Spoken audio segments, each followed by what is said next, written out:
Hello friends, good evening. Welcome to share trader Kannada. ಇವತ್ತು Sensex 367 points gain ಆಗಿ 60,223 close ಆದರೆ Nifty 120 points gain ಆಗಿ 17,925 close ಆಗಿದೆ. Whereas Bank Nifty 855 points gain ಆಗಿ 37,695 close ಆಗಿದೆ. Mid cap 0.16% gain ಆದರೆ small cap 0.6% gain ಆಗಿದೆ. ಇವತ್ತಿನ ಮಾರ್ಕೆಟ್ ಒಂದು ಪ್ರೈಸ್ ಆಕ್ಟಿವಿಟಿನ ಗಮನಿಸಿದ್ರೆ Nifty, Sensex, even middle and small cap stocks ಎಲ್ಲಾನು ಓಪನಿಂಗ್ ಪಾಯಿಂಟಲ್ಲಿ ಸ್ವಲ್ಪವರೆಗೂ ಗೈನ್ ಆಗಿ ಅಲ್ಲಿಂದ ನೆಗೆಟಿವ್ ಹೋಗ್ತಿದ್ರೆ, ಬ್ಯಾಂಕ್ ನಿಫ್ಟಿ ಮಾತ್ರ ಸ್ಟಾರ್ಟಿಂಗಿಂದನೇ ಸ್ಟ್ರೆಂತ್ ತೋರಿಸ್ತಾ ಬಂದಿದೆ. ನಿಫ್ಟಿ ಆದರೆ ಓಪನ್ ಆಗಿದೆ ಸ್ವಲ್ಪ ಪಾಸಿಟಿವ್ ಆಗಿ, ಅಲ್ಲಿಂದ ಸ್ವಲ್ಪವರೆಗೂ ಫಾಲ್ ಆಗಿ ಅಲ್ಲಿಂದ ನಿಯರ್ಲಿ 200 ಪಾಯಿಂಟ್ಸ್ ನಿಯರ್ಲಿ ರ್ಯಾಲಿ ಆಗಿದೆ. ವೆರಾಸ್ ಬ್ಯಾಂಕ್ ನಿಫ್ಟಿನಲ್ಲಿ ಸಿಮಿಲರ್ ಟೈಪ್ ಟ್ರೆಂಡ್ ಆದರೆ ಬ್ಯಾಂಕ್ ನಿಫ್ಟಿ ಓಪನಿಂಗಿಂದಾನು ಒಳ್ಳೆ ಗೇನ್ಸ್ ಅಂಡ್ ಓವರಾಲ್ ಇಂಡೆಕ್ಸ್ ಪರವಾಗಿ ನೋಡಿದ್ರೆ ಓವರಾಲ್ ಇಂಡೆಕ್ಸ್ ಪರವಾಗಿ ಮೇಂಟೈನ್ ಮಾಡ್ತಾ ಬಂದಿದೆ. ಆ್ಯಂಡ್ ಪರ್ಟಿಕ್ಯುಲರ್ ಆಗಿ ರೀಸೆಂಟ್ ಡೇಸಲ್ಲಿ ಬರ್ತಿರೋ ಡೇಟಾನ ಗಮನಿಸಿದ್ರೆ, ರೀಸೆಂಟಾಗಿ ನಾವು ಮಾತಾಡ್ಕೊಂಡಿರೋ ಫೆಡರಲ್ ಬ್ಯಾಂಕ್ ಆದರೂ, HDFC bank, yes bank, IDFC first bank, even ಇವತ್ತು ಪೋಸ್ಟ್ ಮಾಡಿರೋ ಬ್ಯಾಂಕಿಂಗ್ ಆ್ಯಂಡ್ ಫೈನಾನ್ಷಿಯಲ್ ಸೆಗ್ಮೆಂಟಲ್ಲಿರೋ ಕಂಪ್ನೀಸ್ ಲೈಕ್ ಬಜಾಜ್ ಫೈನಾನ್ಸ್ ಆದರೂ, AU ಸ್ಮಾಲ್ ಫೈನಾನ್ಸ್ ಬ್ಯಾಂಕು, ಇವೆಲ್ಲನೂ ಎಕ್ಸ್ಪೆಕ್ಟೆಡ್ ಅಂದರೆ ಅಬೋವ್ನೇ ಅವ್ರ ಬ್ಯಾಂಕಿಂಗ್ ಡೇಟಾನ ಪೋಸ್ಟ್ ಮಾಡಿದ್ದಾರೆ. ಬ್ಯಾಂಕಿಂಗ್ ಆ್ಯಂಡ್ ಫೈನಾನ್ಸ್ ರಿಲೇಟೆಡ್ ಆಗಿರೋ ಕಂಪ್ನೀಸ್ ರಿಲೇಟೆಡ್ ಆಗಿ ಅಷ್ಟೊಂದು ಸ್ಟ್ರೆಸ್ ಇಲ್ಲ ಅಂತ, ಅವು ಅಡ್ವಾನ್ಸಲ್ಲೂ ಡಿಪಾಸಿಟಲ್ಲೂ ಕಾಸನಲ್ಲೂ ಒಳ್ಳೆ ಗ್ರೋತ್ ತೋರಿಸ್ತಾ ಇದೆ ಅಂತ ಒಂದು ಪಾಸಿಟಿವ್ ಎಕ್ಸ್ಪೆಕ್ಟೇಷನಿಂದ ಮೇ ಬಿ ಮಾರ್ಕೆಟ್ ಇವತ್ತು ಬಿಲ್ಡ್ ಆಗಿದೆ ಹತ್ರ ಕಾಣಿಸ್ತಾ ಇದೆ. ಆದ್ದರಿಂದ ಬ್ಯಾಂಕ್ ನಿಫ್ಟಿ ಇವತ್ತು ನಿಫ್ಟಿಗೆ ಅಂದರೆ ಒಳ್ಳೆ ಸ್ಟ್ರಾಂಗ್ ಆಗಿ ಪರ್ಫಾರ್ಮೆನ್ಸ್ ಮಾಡಿದ್ದೆ. ಲೆವೆಲ್ಸ್ ಪರವಾಗಿ ಮಾತಾಡ್ಕೊಂಡ್ರೆ, ನಿನ್ನೆ ವಿಡಿಯೋಲಿ ನಾವು ಮಾತಾಡ್ಕೊಂಡಿರೋ ಲೆವೆಲ್ ಯಾವ ಲೆವೆಲ್ ಅಬೋವ್ ಸಸ್ಟೈನ್ ಆಗ್ತಾ ಇದ್ರೆ ಫರ್ದರ್ ಆಗಿ ನಾವು ರೆಸಿಸ್ಟೆನ್ಸ್ ಫೇಸ್ ಮಾಡೋದಕ್ಕೆ ಪಾಸಿಬಿಲಿಟಿ ಇರುತ್ತೆ ಅಂದ್ಕೊಂಡಿರೋದು. ನಾವು ನಿನ್ನೆ ಮೆನ್ಷನ್ ಮಾಡಿರೋ ಲೆವೆಲ್ ನಿಯರ್ ಟು 17,930 ಚಾರ್ಟ್ ಮೇಲೆ ಆ್ಯಂಡ್ 17,950 ರೆಸಿಸ್ಟೆಂಟ್ ಆಗಿ ಕೊಟ್ಟಿದ್ದೀವಿ. ಇವತ್ತು ನೀವು ಗಮನಿಸಿದ್ರೆ 17,930 ನಿಫ್ಟಿ ಇನ್ ಬಿಟ್ವೀನ್ ನಮಗೆ 20 ಪಾಯಿಂಟ್ಸ್ ರೇಂಜಲ್ಲಿ ಮಾರ್ಕೆಟ್ನ ರೆಸಿಸ್ಟೆನ್ಸ್ನ ಫೇಸ್ ಮಾಡಿದೆ. ಇದರ ಬಗ್ಗೆ ಇನ್ನು ಸ್ವಲ್ಪ ಡೀಪ್ ಆಗಿ ಅನಾಲಿಸಿಸ್ ಮಾಡೋದಕ್ಕೆ ಪ್ರಯತ್ನ ಮಾಡೋಣ. ಇನ್ನು ಸ್ವಲ್ಪ ಲೋಯರ್ ಟೈಮ್ ಫ್ರೇಮಲ್ಲಿ ಹೋದರೆ 15 ಮಿನಿಟ್ಸ್ ಟೈಮ್ ಫ್ರೇಮ್ನಲ್ಲಿ ನಾವು ನಿನ್ನೆ 17,820 ಮಾರ್ಕ್ ಹತ್ರ ಕನ್ಸಲ್ಟೇಷನ್ ಕಂಪ್ಲೀಟ್ ಆದಮೇಲೆ ಮಾರ್ಕೆಟ್ ಒಂದು ಡೈರೆಕ್ಷನಲ್ಲೇ ಯಾವ ಥರ ಪುಲ್ ಬ್ಯಾಕ್ ಇಲ್ದ್ರೆ ಒಂದು ಡೈರೆಕ್ಷನಲ್ಲಿ ರ್ಯಾಲಿ ಕಾಣಿಸಿದೆ. ಎಕ್ಸಾಕ್ಟ್ ಆಗಿ 17,930 to 950 ರೆಸಿಸ್ಟೆನ್ಸ್ ಅನ್ಕೊಂಡಿದ್ವಲ್ಲ, ಎಕ್ಸಾಕ್ಟ್ ಆ ಪಾಯಿಂಟ್ ಹತ್ರ ಇವತ್ತು ಆಫ್ಟರ್ನೂನಿಂದನೂ ಮಾರ್ಕೆಟಲ್ಲಿ ಕನ್ಸಲ್ಟೇಷನ್ ತೋರಿಸೋ ಪ್ರಯತ್ನ ಮಾಡಿದೆ. ಸೊ ಇದರ ಮೀನಿಂಗು ರೆಸಿಸ್ಟೆಂಟ್ ಅಂದ್ರೇನೆ ಅಲ್ಲಿ ಪ್ರೈಸ್ ರಿಯಾಕ್ಟ್ ಆಗಿ ಕೆಳಗಡೆ ಫಾಲ್ ಆಗುತ್ತಂತಲ್ಲ, ಸ್ವಲ್ಪ ಟೈಮ್ವರೆಗೂ ಅಲ್ಲಿ ಸಪ್ಲೈ ಇರುತ್ತೆ. ಯಾರಾದರೂ ಇದೊಂದು ಒಳ್ಳೆ ಏರಿಯಾ ಅಂತ ಇಲ್ಲಿ ಸೆಲ್ ಮಾಡ್ಬೋದು ಅಂತ ವೆಯ್ಟ್ ಮಾಡ್ತಾ ಇರ್ತಾರಲ್ಲ, ಅವರಲ್ಲಿ ಸೆಲ್ಲಿಂಗ್ ಆಕ್ಟಿವಿಟಿ ಇರುತ್ತೆ. ಇಫ್ ಇನ್ ಕೇಸ್ ಬೈಯರ್ಸಿಂದನೂ ಸ್ಟಿಲ್ ಅಗೇನೆ ಸ್ಟ್ರೆಂತ್ ಅಂತೂ ಇದ್ರೆ ಈ ಲೆವೆಲ್ ಅಬೋನು ಪ್ರೈಸ್ ತಗೊಂಡ್ಬಂದು ಇನ್ನೂ ಟಾಪ್ ಸೈಡ್ ತಗೊಂಡೋಗೋ ಪ್ರಯತ್ನ ಬಯಸ್ ಮಾಡ್ತಾರೆ. ನಾವು ಮಾಡಬೇಕಾಗಿರೋದೆಲ್ಲ ಏನು, ಈ ಲೆವೆಲ್ ಹತ್ರ ಪ್ರೈಸ್ನ ಯಾವ ಥರ ರಿಯಾಕ್ಟ್ ಆಗತ್ತೆ, ಅಬೋವ್ ಸಸ್ಟೈನ್ ಆಗತ್ತಾ ಇಲ್ಲ. ಇಫ್ ಇನ್ ಕೇಸ್ ಆದರೆ ಒಂದು ವೇಳೆ ಫಾಲ್ ಆಗ್ತಿದ್ರೆ ಈ ಲೆವೆಲ್ ಬಿಲೋ ನಾವು ಸ್ಟ್ರಿಕ್ಟ್ ಟಾಪ್ ಲಾಸ್ ಇಟ್ಟು ಎಕ್ಸಿಟ್ ಆಗೋಗ್ತೀವಿ. ಅಗೇನ್ ಆ ಲೆವೆಲ್ ಅಬೋವ್ ಸಸ್ಟೈನ್ ಆಗ್ತಿದ್ರೇ ನಾವು ಬೈ ಟ್ರೇಡ್ ತೊಗೊತೀವಿ. ಪ್ರತಿ ಸಲ ನಾವು ಅಂದ್ಕೊಂಡ ಥರ ಆಗತ್ತಂತಲ್ಲ, ಸ್ವಲ್ಪ ಟೈಮ್ ಫೇಕ್ ಬ್ರೇಕ್ಔಟ್ಸ್ನೂ ಆಗುತ್ತೆ. ಅದರಿಂದ ಆ ಟೈಮಲ್ಲಿ ಒಂದು ವೇಳೆ ನಾವು ಹೆವಿಯಾಗಿ ಮಾರ್ಕೆಟ್ ಫಾಲ್ ಇದ್ದರೆ ನಾವು ಟ್ರಾಪ್ ಆಗೋಗ್ತೀವಿ. ಓಕೆ, ಪ್ರೆಸೆಂಟ್ ಈ ಲೆವೆಲಿಂದ ನಾವು ಮಾರ್ಕೆಟ್ ಯಾವ ಥರ ಗಮನಿಸಬೇಕಂದ್ರೆ 17,930 to 950 ಇದು ಇಂಪಾರ್ಟೆಂಟ್ ರೆಸಿಸ್ಟೆಂಟ್ ಆಗಿ, ಈ ರೆಸಿಸ್ಟೆಂಟ್ ಹತ್ರ ಒಂದು ವೇಳೆ ಸಸ್ಟೈನ್ ಆದರೆ 17,950 ಅಬೋವ್ ಬಂದು ಸಸ್ಟೈನ್ ಆದರೆ ಫರ್ದರ್ ಆಗಿ ನಾನು ಗಮನಿಸ್ತಿರೋ ಇಂಪಾರ್ಟೆಂಟ್ ಲೆವೆಲ್ ನಿಫ್ಟಿ ರಿಲೇಟೆಡ್ ಆಗಿ 18,040. ನಿಮಗೆ ಜ್ಞಾಪಕ ಇರಬೇಕು ಈ ಲೆವೆಲ್, ಬಿಕಾಸ್ ಇದು ಪ್ರೀವಿಯಸ್ ಆಗೇನು ಮಲ್ಟಿಪಲ್ ಟೈಮ್ಸ್ ನಾವು ಚಾನಲಲ್ಲಿ ಮೆನ್ಷನ್ ಮಾಡಿದ್ದೀನಿ. ಆ್ಯಂಡ್ ಆ ಲೆವೆಲ್ ಅಬೋವ್ ಮಾರ್ಕೆಟ್ ಹೋಗ್ತಿದ್ರೆ 18,160 to 200ವರೆಗೂ 40 ಪಾಯಿಂಟ್ ರೇಂಜಲ್ಲಿ ಮಲ್ಟಿಪಲ್ ಟೈಮ್ಸ್ ಪ್ರೀವಿಯಸ್ ಆಗಿ ಮಾರ್ಕೆಟ್ ಪ್ರೈಸ್ ಆಕ್ಷನ್ ತೋರಿಸಿರೋ ಕಾರಣವಾಗಿ ಆ ಲೆವೆಲ್ ಇಂಪಾರ್ಟೆಂಟ್ ರೆಸಿಸ್ಟೆಂಟ್ ಆಗಿ ಗಮನಿಸ್ತಾ ಇದ್ದೀನಿ.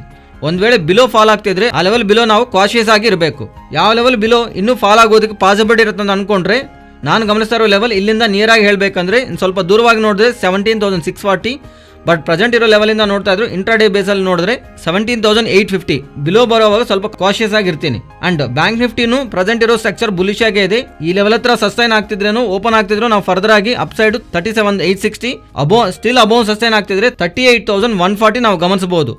ಒಂದು ವೇಳೆ ಡೌನ್ ಸೈಡ್ ಫಾಲ್ ಆಗ್ತಿದ್ರೆ 37,383 ಇಂಪಾರ್ಟೆಂಟ್ ಸಪೋರ್ಟ್ ಆಗಿ ಗಮನಿಸ್ತಾ ಇದ್ದೀನಿ. ಎವ್ರಿಡೇ ಮಾರ್ನಿಂಗ್ ನಾನು ನಿಮಗೆ FIs ರಿಲೇಟೆಡ್ ಆಗಿ future long and short position ಡೇಟಾನ ಟೆಲಿಗ್ರಾಮಲ್ಲಿ ಪೋಸ್ಟ್ ಮಾಡ್ತಾ ಇರ್ತೀನಲ್ಲ, ಜಸ್ಟ್ ನೀವು ಟೆಲಿಗ್ರಾಮಲ್ಲಿ ಪ್ರೀವಿಯಸ್ ಆಗಿರೋ ಒಂದು ಡೇಟಾನ FIs ಡೇಟಾನ ಕಂಪೇರ್ ಮಾಡಿದರೆ FIs ಫ್ಯೂಚರಲ್ಲಿ ಲಾಂಗ್ ಪೊಸಿಷನ್ ಕಂಟಿನ್ಯೂಸ್ಲಿ ಜಾಸ್ತಿ ಮಾಡ್ಕೊತಾ ಇದ್ದಾರೆ. ಸೊ ಫರ್ದರ್ ಆಗಿ ಲಾಂಗ್ ಪೊಸಿಷನ್ ಈಕ್ವಿಟಿ ಸೈಡ್ ಅವರು ಪಾಸಿಟಿವ್ ಆಗಿದ್ದಾರೆ. ಆಪ್ಷನ್ ರಿಲೇಟೆಡ್ ಆಗಿ ನ್ಯೂಟ್ರಲ್ ಆಗಿರೋದು. Overall FIs activity Indian stock market related ಆಗಿ ಪಾಸಿಟಿವ್ ಆಗಿ ಕಾಣಿಸ್ತಾ ಇದೆ. ಬಟ್ ಮಾರ್ಕೆಟ್ ರೀಸೆಂಟ್ ಡೇಸಲ್ಲಿ ತುಂಬ ಜಾಸ್ತಿ ರ್ಯಾಲಿ ಆಗಿದೆ ಅಲ್ವಾ, ಅದರಿಂದ ಮೇ ಬಿ ಮಾರ್ಕೆಟಲ್ಲಿ ನಮಗೆ ಡಿಪ್ ಕಾಣಿಸೋದಕ್ಕೆ ಪಾಸಿಬಿಲಿಟಿ ಇದೆ. ಇಂಟ್ರಾಡೇ ಬೇಸಸಲ್ಲಿ ಸ್ವಿಂಗ್ ಟ್ರೇಡ್ಸು ಶಾರ್ಟ್ ಟರ್ಮಲ್ಲಿ ಮಾರ್ಕೆಟಲ್ಲಿ ಯಾವ ಥರ ಡಿಪ್ ಮಾರ್ಕೆಟಲ್ಲಿ ಬರ್ತಿದ್ರು ಟಿಲ್ 17,440 ಮೇಲೆ ಸಸ್ಟೈನ್ ಆಗೋವರೆಗೂ ನಾವು ಒಂದು ಬೈಯಿಂಗ್ ಆಪರ್ಚುನಿಟಿ ನೋಡ್ತಾ ಫರ್ದರ್ ಆಗಿ ನಾವು ಮಾರ್ಕೆಟಲ್ಲಿ ರಿಕವರಿ ಇರತ್ತಂತ ನಾವು ಶಾರ್ಟ್ ಟರ್ಮಲ್ಲಿ ಪಾಸಿಟಿವ್ ಹೋಲ್ಡ್ನ ಎಕ್ಸ್ಪೆಕ್ಟ್ ಮಾಡ್ಬೋದು. ನೆಕ್ಸ್ಟ್ ಮಾರ್ಕೆಟಲ್ಲಿರೋ ಕಂಪ್ನೀಸ್ ಬಗ್ಗೆ ಮಾತಾಡ್ಕೊಳ್ಳೋಣ. ಸ್ಟಾಕ್ಸ್ ರಿಲೇಟೆಡ್ ಆಗಿರೋ ಅಪ್ಡೇಟ್ನ ಮಾತಾಡ್ಕೊಂಡ್ರೆ IEX ಅವರು ಪವರ್ ಮಾರ್ಕೆಟ್ ರಿಲೇಟೆಡ್ ಆಗಿ ಡಿಸೆಂಬರ್ ವ್ಯಾಲ್ಯೂನ್ಸ್ ಇಯರಲ್ಲಿ ಕಂಪೇರ್ ಮಾಡಿದ್ರೆ 24% ವರೆಗೂ ಗ್ರೋ ಆಗಿದೆ ಅಂತ ಹೇಳ್ತಿದ್ದಾರೆ. IEX ರಿಲೇಟೆಡ್ ಆಗಿ ಡಿಫರೆನ್ಸ್ ಸೆಗ್ಮೆಂಟ್ ಇದೆ ಅಲ್ವಾ, ಇವನ್ ಅದರ ರಿಲೇಟೆಡ್ ಆಗಿನೂ ಅವರು ಇಯರ್ ಕಂಪಾರಿಸನ್ಲಿ ಒಳ್ಳೆ ಗ್ರೋತ್ನ ಮೆನ್ಷನ್ ಮಾಡ್ತಿದ್ದಾರೆ. ನೆಕ್ಸ್ಟು ಮದರ್ಸನ್ ಸುಮಿ ಬಗ್ಗೆ ಮಾತಾಡ್ಕೊಳ್ಳೋಣ. ಮದರ್ಸನ್ ಸುಮಿ ಅವರು ಪ್ರೀವಿಯಸ್ ಆಗಿ ಮದರ್ಸನ್ ಸುಮಿ ರಿಲೇಟೆಡ್ ಆಗಿರೋ ವೈರಿಂಗ್ ಹಾರ್ನೆಸ್ ಬಿಸ್ನೆಸ್ನ ಡಿಮರ್ಜರ್ ಮಾಡ್ತೀವಿ ಅಂತ ಹೇಳಿದರು. ವೈರಿಂಗ್ ಹಾರ್ನೆಸ್ ಬಿಸ್ನೆಸ್ ಅಂದರೆ ಕಾರ್ ರಿಲೇಟೆಡ್ ಆಗಿರೋ ಬಿಡಿ ಭಾಗಗಳನ್ನು ಕನೆಕ್ಟ್ ಮಾಡೋದಕ್ಕೆ, ಇಂಟರ್ ಕನೆಕ್ಟ್ ಮಾಡೋದಕ್ಕೆ ವೈರಿಂಗ್ ಸಿಸ್ಟಮ್ ಇರುತ್ತಲ್ಲ ಕಾರ್ ಒಳಗಡೆ, ಆ ವೈರಿಂಗ್ ಸಿಸ್ಟಮ್ನ ನಾವು ವೈರಿಂಗ್ ಹಾರ್ನೆಸ್ ಅಂತೀವಿ. ಆ ಬಿಸ್ನೆಸ್ನ ಎಂಟೈರ್ ಬಿಸ್ನೆಸ್ನ ಇವರು ಡಿಮರ್ಜರ್ ಮಾಡ್ತಿದ್ವಿ ಅಂತ ಅದು ಪ್ರೀವಿಯಸ್ ಆಗನೂ ಅಪ್ಡೇಟ್ ಮಾಡಿದ್ರು. ಅದರ ರಿಲೇಟೆಡ್ ಆಗಿ ಇವರು ರಿಕಾರ್ಡ್ ಡೇಟ್ನ ಈಗ ತಿಳಿಸ್ತಾರೆ.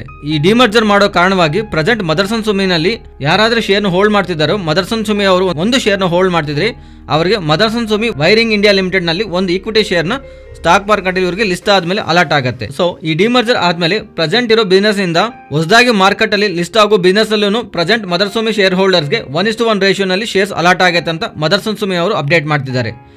ಇದು ಫ್ರೀಯಾಗಿ ಬರ್ತಿರೋ ಶೇರ್ಸ್ ಅಂತಲ್ಲ, ಪ್ರೆಸೆಂಟ್ ಇರೋ ಬಿಸ್ನೆಸ್ಸೇ ಅಲ್ವಾ, ಡಿಮರ್ಜರ್ ಮಾಡ್ತಿದ್ದಾರೆ ಅಷ್ಟೇ, ಸಪ್ರೇಟ್ ಮಾಡ್ತಿದ್ದಾರೆ. ಸೊ ಪ್ರೆಸೆಂಟ್ ಇರೋ ಸ್ಟಾಕ್ನಲ್ಲಿ ವ್ಯಾಲ್ಯೂ ಕಮ್ಮಿ ಆಗುತ್ತೆ, ಆ ಕಡಿಮೆ ಆಗ್ತಿರೋ ವ್ಯಾಲ್ಯೂ ನಮ್ಗೆ ಯಾವುದಿದೆ ಲಾಸ್ ಅಂತ ಕಾಣಿಸ್ತಾ ಇರುತ್ತಲ್ಲ, ಅಂಡ್ ಹೊಸದಾಗಿ ಆ್ಯಡ್ ಆಗಿರೋ ಶೇರಿಂದ ಬ್ಯಾಲೆನ್ಸ್ ಆಗುತ್ತೆ. ನೆಕ್ಸ್ಟ್ ವರ್ಧಮಾನ್ ಟೆಕ್ಸ್ಟೈಲ್ ಬಗ್ಗೆ ಮಾತಾಡ್ಕೊಳ್ಳೋಣ. ಇವತ್ತು ಮಾರ್ಕೆಟ್ ಟೈಮ್ನಲ್ಲಿ ಇವರು ಅಪ್ಡೇಟ್ ಮಾಡ್ತಿರೋದು January 22 ಬೋರ್ಡ್ ಸಮಾವೇಶ ಮಾಡಿ ಇವರ ರಿಸಲ್ಟ್ ಜೊತೆಗೆ ಸ್ಟಾಕ್ ಸ್ಪ್ಲಿಟ್ನ ಅನೌನ್ಸ್ ಮಾಡ್ತೀವಿ ಅಂತ ಅಪ್ಡೇಟ್ ಮಾಡ್ತಿದ್ದಾರೆ. ಟೆಕ್ಸ್ಟೈಲ್ ಪ್ಲೇಸ್ನಲ್ಲಿ ನಾವು ನೋಡ್ತಿರೋ KPR ಮಿಲ್ಸ್ ಅಂಡ್ ನಿತಿಲ್ ಸ್ಪಿನ್ನರ್ಸ್ ಬಗ್ಗೆ ಮಾತಾಡ್ಕೊಂಡಿದ್ವಿ. ಬಟ್ ಇಫ್ ಇನ್ ಕೇಸ್ ಇನ್ನೊಂದು ಥರ್ಡ್ ಕಂಪನಿ ನೀವೇನಾದರೂ ಅನಾಲಿಸಿಸ್ ಮಾಡಬೇಕಂದ್ರೆ ದೆನ್ ವರ್ಧಮಾನ್ ಟೆಕ್ಸ್ಟೈಲ್ ನಾವು ಕನ್ಸಿಡರ್ ಮಾಡಬಹುದು. ನೆಕ್ಸ್ಟ್ ITC ಬಗ್ಗೆ ಮಾತಾಡ್ಕೊಳ್ಳೋಣ. ITC ರಿಲೇಟೆಡ್ ಆಗಿ ಎಷ್ಟು ಅಪ್ಡೇಟ್ ಬರ್ತಿದ್ರು ಸ್ಟಾಕ್ ಅಲ್ಲಿ ಅಷ್ಟು ದೊಡ್ಡದಾಗಿ ಮೂವ್ ಅಂತ ಇಲ್ಲ. ಯೂಶುವಲ್ ಆಗಿ ಅನಿಮಲ್ ಬೇಸ್ಡ್ ಮೀಟ್ ನಾವು ಜಾಸ್ತಿ ಆಚೆ ನೋಡ್ತಾ ಇರ್ತೀವಿ, ಬಟ್ ಪ್ಲಾಂಟ್ ಬೇಸ್ಡ್ ಮೀಟ್ ನ ಗ್ಲೋಬಲ್ ಆಗಿ ಅಂಡ್ ಇಂಡಿಯಾನಲ್ಲೂ ಸ್ವಲ್ಪ ಕಂಪನಿಗಳು ಪ್ರೊಡಕ್ಷನ್ ಮಾಡ್ತಿದೆ. ಗ್ಲೋಬಲ್ ಆಗಿ ನೋಡಿದ್ರೆ US ನಲ್ಲಿ ಐ ಥಿಂಕ್ 2 ಪ್ಲೇಯರ್ಸ್ ಇದ್ದಾರೆ, beyond meet, food plant based meet ನ ಪ್ರೊಡಕ್ಷನ್ ಮಾಡ್ತಿದ್ದಾರೆ. ಆದರೆ ಇಂಡಿಯಾನಲ್ಲಿ ಈ ನಡುವೆನೆ ಚಿಕ್ಕ ಸ್ಟಾರ್ಟ್ಅಪ್ಸ್ ಈ ಸೆಗ್ಮೆಂಟ್ ಅಲ್ಲಿ ಎಂಟರ್ ಆಗ್ತಿದೆ. ಆದರೆ ಫಸ್ಟ್ FMCG ಮೇಜರ್ ಕಂಪನಿ ಆಗಿರುವ ITC ಈ ಸೆಗ್ಮೆಂಟ್ ಅಲ್ಲಿ ಎಂಟರ್ ಆಗಿ ಪ್ಲಾಂಟ್ ಬೇಸ್ಡ್ ಇರೋ ಮೀಟ್ ನ ಪ್ರೊಡಕ್ಷನ್ ಮಾಡಬೇಕಂತ ಅನ್ಕೊಂತಿದೆ. ವೆಜಿಟೇರಿಯನ್ ಆಗಿದ್ದು ಮೀಟ್ ತಿಂತಾ ಇದ್ವಿ ನಾವು ಫೀಲಿಂಗ್ ನ ಕ್ರಿಯೇಟ್ ಮಾಡೋದೇ ಪ್ಲಾಂಟ್ ಬೇಸ್ಡ್ ಮೀಟ್. ಬೈ 2030ಗೆ $160 ಬಿಲಿಯನ್ ಮಾರ್ಕೆಟ್ ರೀಚ್ ಆಗೋದಕ್ಕೆ ಪಾಸಿಬಿಲಿಟಿ ಇರತ್ತಂತ ಆಚೆ ಎಸ್ಟಿಮೇಟ್ಸೂ ಇದೆ. ಅದರಿಂದ ಈ ಸೆಗ್ಮೆಂಟಲ್ಲಿ ITC ಅವರು ಫಸ್ಟ್ ಎಂಟ್ರಿ ತಗೊಂಡು ಫಸ್ಟ್ ಮೂವರ್ ಅಡ್ವಾಂಟೇಜ್ ತಗೋಬೇಕು ಅನ್ನೋ ಥರ ಪ್ರಯತ್ನ ಮಾಡ್ತಾರೆ ನಮಗೆ ಅನಿಸುತ್ತೆ. ನೆಕ್ಸ್ಟ್ ಬ್ಯಾಂಕಿಂಗ್ ಸ್ಟಾಕ್ಸ್ ಬಗ್ಗೆ ಮಾತಾಡ್ಕೊಳ್ಳೋಣ. ಮೋಸ್ಟ್ ಆಫ್ ದ ಬ್ಯಾಂಕಿಂಗ್ ಸ್ಟಾಕ್ಸನ್ನು ಒಳ್ಳೆ ಡೇಟಾನ ಪೋಸ್ಟ್ ಮಾಡಿವೆ. ಅದರಲ್ಲಿ ಎಕ್ಸ್ಪೆಕ್ಟೇಷನ್ ಬೀಟ್ ಮಾಡ್ತಾ ತುಂಬ ಸ್ಟ್ರಾಂಗ್ ನಂಬರ್ಸ್ನ ಪೋಸ್ಟ್ ಮಾಡಿರೋದು AU ಸ್ಮಾಲ್ ಫೈನಾನ್ಸ್ ಬ್ಯಾಂಕ್. ಅವರ ಡಿಪಾಸಿಟ್ಸ್ನ ಕ್ವಾರ್ಟರ್ಲಿ ಕಂಪ್ಯಾರಿಸನ್ ಡಬಲ್ ಡಿಜಿಟ್ನಲ್ಲಿ ಗ್ರೋತ್ ಆಗಿದೆ, 13% ಗ್ರೋ ಆಗಿದೆ ಅಂತ. ಇದರ AUM ಅವರು 10.6% ವರೆಗೂ ನಿಯರ್ಲಿ ಕ್ವಾರ್ಟರ್ಲಿ ಕಂಪ್ಯಾರಿಸನಲ್ಲಿ ಗ್ರೋ ಆಗಿದೆ. ಆ್ಯಂಡ್ ಪರ್ಟಿಕ್ಯುಲರ್ ಆಗಿ ಇವರು ಕಾಸನ್ನು ಗಮನಿಸಿ, ಲಾಸ್ಟ್ ಟೈಮ್ ಇವರು ಕಾಸ 30% ಇದ್ದರೆ ಈಗ ಅದು 39% ಅಂತ ಹೇಳ್ತಿದ್ದಾರೆ. ಆ್ಯಂಡ್ ಕಾಸ್ಟ್ ಆಫ್ ಫಂಡ್ಸ್ ಇವರು 20 ಬೇಸಿಸ್ ಪಾಯಿಂಟ್ನ ಕಮ್ಮಿ ಆಗಿದೆ. ಆ್ಯಂಡ್ ಇವನ್ ಬಜಾಜ್ ಫೈನಾನ್ಸ್ ಅವರು ಪೋಸ್ಟ್ ಮಾಡಿರೋ ಡೇಟಾನು ಸ್ಟ್ರಾಂಗ್ ಆಗೇ ಇದೆ. ಅವ್ರ AUM ಕ್ವಾರ್ಟರ್ ಕಂಪ್ಯಾರಿಸನ್ನಲ್ಲಿ 8.6% ಗ್ರೋ ಆಗಿದೆ. ಇಯರ್ ಕಂಪ್ಯಾರಿಸನ್ನಲ್ಲಿ 26.3% ನ್ಯೂ ಲೋನ್ಸ್ನ ಕಂಪೇರ್ ಮಾಡಿದ್ರೆ ಕ್ವಾರ್ಟರ್ನಲ್ಲೂ ಕಂಪ್ಯಾರಿಸನಲ್ಲೂ 17% ಗ್ರೋ ಆಗಿದೆ. ಆ್ಯಂಡ್ ಅದೇ ಥರ ಕಸ್ಟಮರ್ಸ್ ಬೇಸ್ನಲ್ಲಿ 5% ಗ್ರೋ ಆಗಿದೆ ಅಂತ ಡಿಪಾಸಿಟ್ನಲ್ಲಿ 4.5% ನಿಯರ್ಲಿ ಗ್ರೋತ್ನ ಬಜಾಜ್ ಫೈನಾನ್ಸ್ ಅವರು ತೋರಿಸ್ತಿದ್ದಾರೆ. ನೆಕ್ಸ್ಟ್ ಪನೋರಮಾ ಪೆಟ್ರೋಲ್ ಕೆಮಿಕಲ್ ಬಗ್ಗೆ ಮಾತಾಡ್ಕೊಳ್ಳೋಣ. ರಮೇಶ್ ದಮಾನಿ ಅವರು ಈ ಸ್ಟಾಕ್ನಲ್ಲಿ 1.26% ವರೆಗೂ ಸ್ಟಾಕ್ಸ್ ತಗೊಂಡಿದ್ದಾರೆ ಅಂತ ಹೇಳಿರೋದ್ರಿಂದ ಇವತ್ತು ಪನೋರಮಾ ಪೆಟ್ರೋಲ್ ಕೆಮಿಕಲ್ಸ್ನಲ್ಲಿ ಸ್ಟಾಕ್ 12% ನಿಯರ್ಲಿ ರ್ಯಾಲಿ ಆಗಿದೆ. ರಮೇಶ್ ದಮಾನಿ ಅವರು 6 lakhs ವರೆಗೂ ಶೇರ್ಸ್ ಈ ಕಂಪನಿಯಲ್ಲಿ ತಗೊಂಡಿದ್ದಾರೆ ಅಂತ.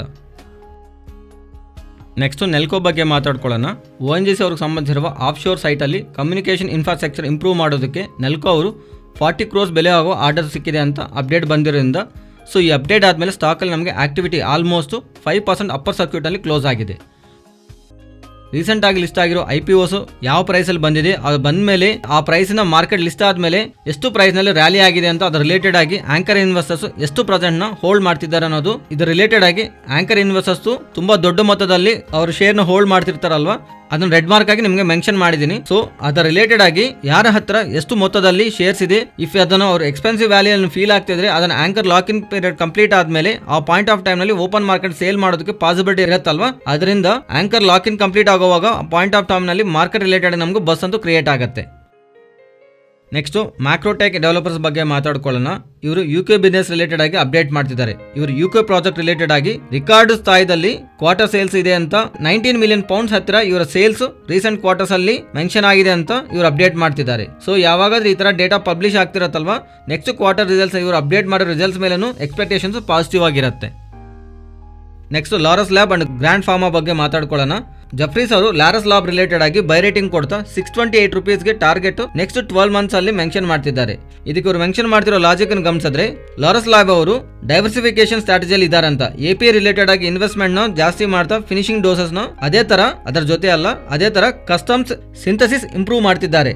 ಅದು ಫರ್ದರ್ ರಿಲೇಟೆಡ್ ಆಗಿ ಇವರ ಬಿಸ್ನೆಸ್ ರಿಲೇಟೆಡ್ ಆಗಿ ಇವರು ಪಾಸಿಟಿವ್ ಆಗಿ ನೋಡ್ತಾ ಇದ್ದಾರೆ. ರೀಸೆಂಟ್ ಆಗಿ ಅಕ್ವೈರ್ ಮಾಡಿರೋ business recombinant animal free food protein segment ಅಲ್ಲಿ ಇವರು ಎಂಟರ್ ಆಗ್ತಿದ್ದಾರೆ. ಅದರಿಂದ ಅದನ್ನು ಗ್ರೋತ್ ಡ್ರೈವರ್ ಅಂತ ಇವರು ಮೆನ್ಷನ್ ಮಾಡ್ತಾ ಇವರಿಗೆ ಈಗಲೇ anti retro viral API segment ಅಲ್ಲಿ ಲೈನ್ ಮಾರ್ಕೆಟ್ ಶೇರ್ ಇದೆ.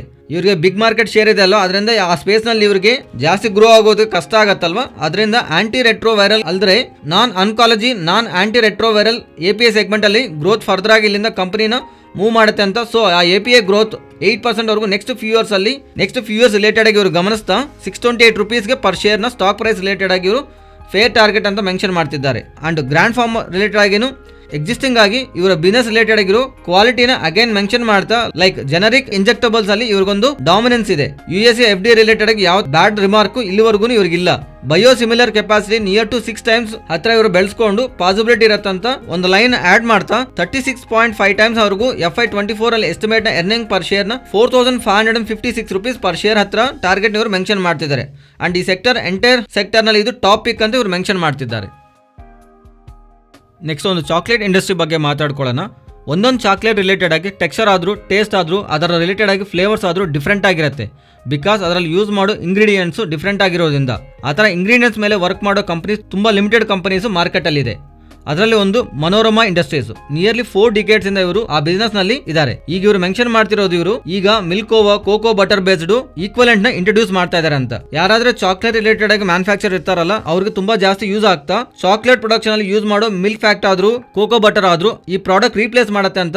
ಇದರ ಕಾರಣವಾಗಿ ಚಾಕ್ಲೇಟ್ ಮ್ಯಾನುಫ್ಯಾಕ್ಚರ್ ಗೆ ಅಡಿಷನಲ್ ಕಾಸ್ಟ್ ನ ಬರ್ಡನ್ ಕಮ್ಮಿ ಇರುತ್ತೆ ಅಂತ. ಇದು ಒಂದು ರೆವಲ್ಯೂಷನ್ ಪ್ರಾಡಕ್ಟ್ ಅಂತ ಇವರು ಮೆನ್ಷನ್ ಮಾಡ್ತಿರೋದ್ರಿಂದ ಸ್ಟಾಕ್ ಇವತ್ತು 3.8% ವರೆಗೂ ರ್ಯಾಲಿ ಆಗಿದೆ. ಲಾಸ್ಟ್ 6 months ನಲ್ಲಿ ಸ್ಟಾಕ್ ನಲ್ಲಿ ಮೋರ್ ದ್ಯಾನ್ 30% ವರೆಗೂ ಕರೆಕ್ಟ್ ಆಗಿದೆ. ಇವ್ರ ಬಿಸ್ನೆಸ್ ಏನು ಸ್ಟೇಬಲ್ ಆಗಿದೆ. In terms of financial present ಅಲ್ಲಿ ಇವ್ರು ತಗೊಂಡ್ಬರ್ತಿರೋ ಪ್ರಾಡಕ್ಟ್ಸ್ ಫರ್ದರ್ ಆಗೇನು ಫೈನಾನ್ಷಿಯಲಿ ಇಂಪ್ರೂವ್ ಮಾಡೋದಕ್ಕೆ ಪಾಸಿಬಿಲಿಟಿ ಇರುತ್ತೆ.